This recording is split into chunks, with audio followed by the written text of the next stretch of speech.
విదేశాల్లో చదవాలనుకుంటున్నారా? అయితే విదేశ్ కన్సల్ట్ ని సంప్రదించండి. ఆంధ్రప్రదేశ్ నుంచి ఒక ఇంటర్నేషనల్ బ్రాండ్ తయారవబోతుందా? దీన్ని బ్రాండింగ్ చేసేటువంటి క్రమంలో ప్రధానమంత్రి నరేంద్ర మోడీ దగ్గర నుంచి ఆంధ్రప్రదేశ్ ముఖ్యమంత్రి, ఉప ముఖ్యమంత్రి కూడా పోటీ పడుతున్నారా అంటే అవుననే సమాధానం వస్తుంది. అరకు కాఫీని ప్రపంచవ్యాప్తం చేసేటువంటి ప్రయత్నాన్ని ఏపీ సర్కార్ ముమ్మరం చేసింది. ఆ క్రమంలో కేంద్ర ప్రభుత్వ సహకారం కూడా తీసుకుంటుంది. దేశవ్యాప్తంగా 100 అవుట్లెట్లు ప్రారంభించాలనేటువంటి ఒక ఆలోచన రాష్ట్ర ప్రభుత్వం చేస్తుంది. దీనిలో భాగంగా పీపీపీ మోడల్లో ప్రైవేటు పార్ట్నర్షిప్కు సంబంధించి భాగస్వాములను కలుపుకోవడం ద్వారా ఈ అరకు కాఫీని ట్రెడిషనల్గా ప్రపంచవ్యాప్తంగా ప్రకృతి సేద్యం ద్వారా పూర్తి స్థాయిలో సహజ సిద్ధమైనటువంటి పద్ధతుల్లో పండించేటువంటి కాఫీ గింజలు ఇవి. వీటికి జియోగ్రాఫికల్ ఐడెంటిటీ కూడా ఉంది, ప్రత్యేకమైనటువంటి గుర్తింపు ఉండి కాఫీని ఉత్పత్తి చేస్తున్నటువంటి గిరిజన వర్గాలకు చెందినటువంటి అటవీ ఉత్పత్తిగా దేశంలోనే ప్రత్యేక స్థానం అరకు కాఫీకి ఉంది. ఈ నేపథ్యంలోనే దీన్ని పెద్ద ఎత్తున ప్రమోట్ చేయాలని ఆంధ్రప్రదేశ్ సీఎం చంద్రబాబు నాయుడు డిసైడ్ చేశారు. అదే క్రమంలో అటవీ శాఖ మంత్రి పవన్ కళ్యాణ్ కూడా అరకు కాఫీ బ్రాండింగ్ని మొదలుపెట్టారు. నారా భువనేశ్వరి దగ్గర నుంచి ప్రధానమంత్రి నరేంద్ర మోడీ మన్ కీ బాత్లో కూడా ప్రత్యేకంగా 15,000 మంది గిరిజనులు సాగు చేసి పండిస్తున్నటువంటి నాణ్యమైన కాఫీ గింజల ద్వారా చేసినటువంటి కాఫీ తాగితే ఆరోగ్యానికి మంచిది అనేటువంటి మాట కూడా చెప్పారు.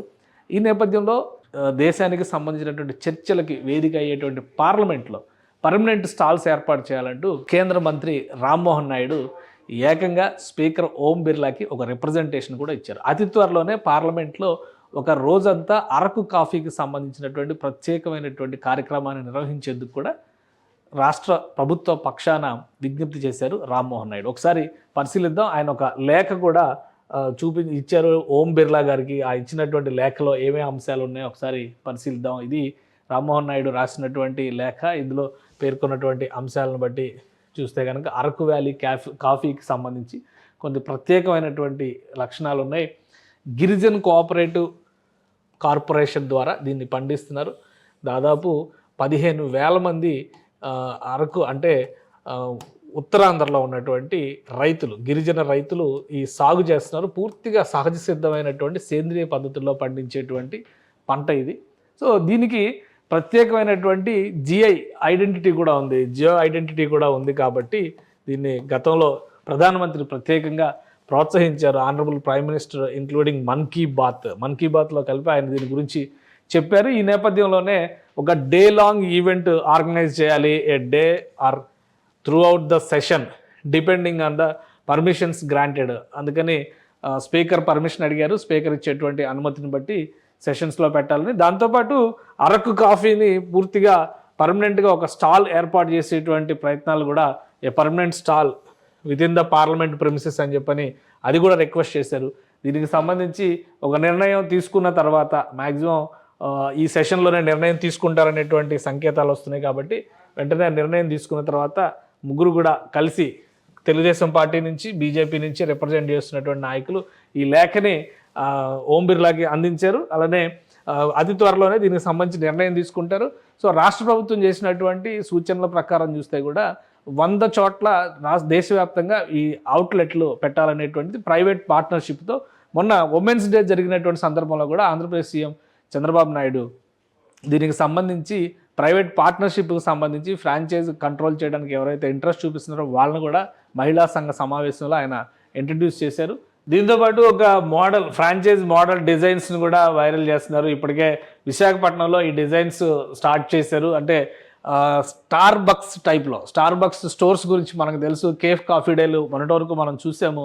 స్టార్ బక్స్ రేంజ్లో ఉండేటువంటి డిజైన్స్ని కూడా ఇవి మెట్రో సిటీస్లో ఇవి బాగా ఫోకస్ అవుతాయి, మెట్రో సిటీస్లో అట్రాక్టివ్గా మారుతాయి అనేటువంటి ఆలోచనతో రాష్ట్ర ప్రభుత్వం ఉంది. 2 కేటగిరీలుగా ఉంటాయి. వీటితో పాటు మనం నారా భువనేశ్వరి గారు టీ తాగుతున్నటువంటి ప్లేస్ని కనుక చూస్తే ఒక చిన్న ఫ్రాంచైజ్ టైపు కంటైనర్లో డిజైన్ చేసినటువంటి స్టాల్ అది.